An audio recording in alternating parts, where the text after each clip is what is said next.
പ്രിയപ്പെട്ട സാറാമ്മേ, ജീവിതം യൗവനതീഷ്ണവും ഹൃദയം പ്രേമസുരവിലുമായിരിക്കുന്ന ഈ അസുലഭ കാലഘട്ടത്തെ എൻ്റെ പ്രിയ സുഹൃത്ത് എങ്ങനെ വിനിയോഗിക്കുന്നു? ഞാനാണെങ്കിൽ എൻ്റെ ജീവിതത്തിലെ നിമിഷങ്ങൾ ഓരോന്നും സാറാമ്മയോടുള്ള പ്രേമത്തിൽ കഴിയുകയാണ്. സാറാമ്മയോ? ഗാഢമായി ചിന്തിച്ച് മധുരോദാരമായൊരു മറുപടിയാൽ എന്നെ അനുഗ്രഹിക്കണമെന്ന് അഭ്യർത്ഥിച്ചുകൊണ്ട് സാറാമ്മയുടെ കേശവൻ നായർ എന്നൊറ്റ മൂച്ചിന് എഴുതിയിട്ട് കേശവൻ നായർ പെട്ടെന്ന് തിരിഞ്ഞു നോക്കിപ്പോയി. മധുരമന്ദഹാസത്തോടെ സാറാമ്മ അയാളുടെ പിറകിൽ നിൽക്കുന്നതായൊരു അനുഭൂതി.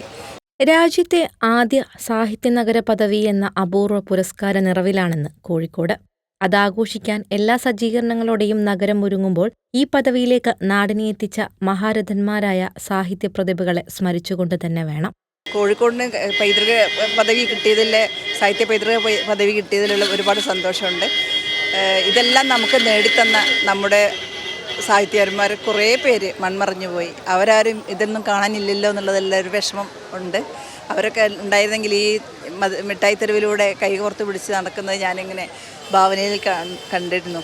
എന്നാൽ ഒരുപാട് സന്തോഷം ഈ പദവി കിട്ടിയതിൽ. പ്രേമലേഖനം വായിച്ചുകൊണ്ട് ബഷീർ എന്ന അതുല്യ സാഹിത്യകാരന്റെ മകൾ ഷഹീന കോഴിക്കോട് മിഠായി തെരുവിലൊരുക്കിയ പുസ്തക വായനയുടെ ഭാഗമായി. ഒപ്പം മകനും ചേർന്നു. കോഴിക്കോടിന് മാത്രം അവകാശപ്പെടാൻ പറ്റുന്ന ഒരു കാര്യമായത്. നിങ്ങൾ പശ്ചാത്തലത്തിൽ കാണാം ചിത്രങ്ങൾ. ഇത് നമ്മുടെ ബീച്ചിൽ പോയാലും വേപ്പിൽ വന്നാലും ഒക്കെ സാഹിത്യ കാഴ്ചകളാണ് നമുക്ക് കാണാൻ കഴിയുന്നത്. ചിത്രങ്ങളും നമ്മുടെ സംസ്കാരത്തിൻ്റെ പ്രതീകങ്ങളും ഒക്കെ നമുക്ക് കാണാവുന്ന ഇന്ന് കേരളത്തിൽ നമുക്ക് ലഭിക്കാവുന്ന ഏക ജില്ല കോഴിക്കോട്, അല്ലെങ്കിൽ നഗരം കോഴിക്കോട് തന്നെയാണ്. ആ കോഴിക്കോടാണ് ബഷീറും MTയും SK പൊറ്റക്കാടും ഉറൂബും എല്ലാം നടന്നുപോയതും. അവർ കിളച്ചിട്ട സാംസ്കാരിക ഭൂമിയിലാണ് നമ്മൾ നിൽക്കുന്നത്. അത് ഫലം കൊയ്യാൻ തുടങ്ങിയിരിക്കുന്നു എന്ന് മാത്രമേ എനിക്ക് പറയാനുള്ളൂ. ഇപ്പോൾ ഈ സാംസ്കാരിക നഗരം എന്നുള്ള യുനെസ്കോയുടെ ഈ പദവി അവർ കിളച്ചിട്ട ഭൂമിയിൽ ഉണ്ടായ ഫലവൃക്ഷമാണ്. അത് നമ്മൾ ഫലം കൊയ്യുന്നുള്ളൂ. അവരൊക്കെ മുൻഗാമികൾ കിളച്ചിട്ട ഈ ഭൂമിയിൽ നമ്മൾ ഫലം കൊയ്യുന്നു എന്ന് മാത്രമേ ഉള്ളൂ. രാജ്യത്താദ്യമായി കോഴിക്കോട് നഗരം യുനെസ്കോയുടെ സാഹിത്യ നഗര പദവി സ്വന്തമാക്കിയതിന്റെ ഔദ്യോഗിക പ്രഖ്യാപനം 23-ന് കോഴിക്കോട് നടക്കുകയാണ്. ഇതിനു മുന്നോടിയായാണ് മേയർ ബീന ഫിലിപ്പിന്റെ നേതൃത്വത്തിൽ മിഠായിത്തെരുവിൽ പുസ്തക വായന നടന്നത്.